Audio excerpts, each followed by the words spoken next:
প্রিয় বন্ধুদের উদ্দেশ্যে বলছি, পাক পাঞ্জাতন প্রতি যারা ভালোবাসা রাখবেন,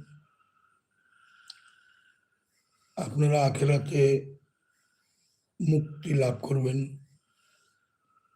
পাক পাঞ্জাতনকে ভালোবাসতে হলে আল্লাহর প্রিয় ব্যক্তির সাথে সম্পর্ক করতে হবে।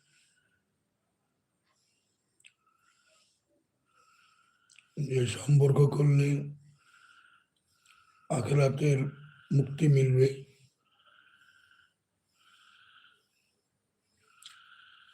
সকল এলাকায় ভালো মানুষ রয়েছে, আল্লাহওয়ালা মানুষ আছে। যে কোনো একজন আল্লাহর ওলির হাতে বায়াত গ্রহণ করে পাক পাঞ্জাতনের ভালোবাসা অর্জন করুন।